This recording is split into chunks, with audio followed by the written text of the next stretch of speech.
Breaking news ISRO మరో ఘనత సాధించింది. స్పెడెక్స్ మిషన్ లో భాగంగా అంతరిక్షంలోకి పంపిన compact research module for orbital plant studies అనే పేలోడ్ లో అలసంద విత్తనాలు మొలకెత్తాయి.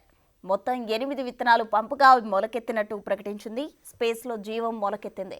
త్వరలో ఆకులు కూడా వస్తాయంటూ ఇస్రో ట్వీట్ చేసింది. త్వరలో ఆకులు వస్తాయని పేర్కొంది. ఈ పేలోడ్ ను ఇస్రోకు చెందిన విక్రమ్ సారాభాయ్ అంతరిక్ష కేంద్రం అభివృద్ధి చేసింది.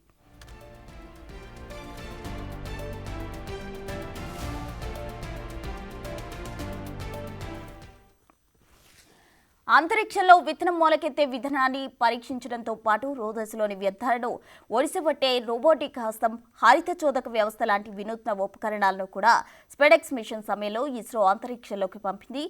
ఇక అమిటీ విశ్వవిద్యాలయం అభివృద్ధి చేసిన ఏపీఎంఎస్ ద్వారా సూక్ష్మ గురుత్వాకర్షణ వాతావరణంలో పాలకూర వృద్ధిని పరీక్షించనున్నారు. మొక్కలు గురుత్వాకర్షణ కాంతి దిశను పసిగడుతున్న తీరు గురించి కొత్త అంశాలు ఈ ప్రయోగం ద్వారా తెలుస్తుందన్నారు సైంటిస్టులు. ఇది సక్సెస్ అయితే అంతరిక్షంలో పంటలు పండించడంపై భారీ పురోగతి ఏర్పడినట్టే అని ప్రపంచ దేశాలు ఆశాభావం వ్యక్తం చేస్తున్నాయి.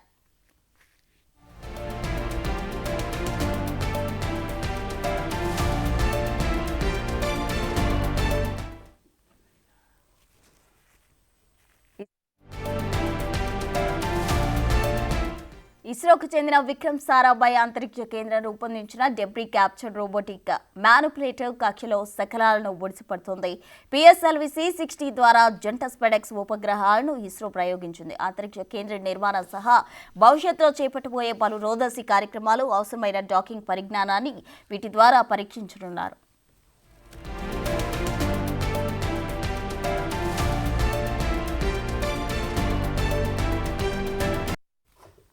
ఇస్రో అంతరిక్షంలోకి పంపిన మొదటి రోబోటిక్ చెయ్యి విజయవంతంగా పనిచేసింది. ఇది స్పెడెక్స్ మిషన్లో భాగం.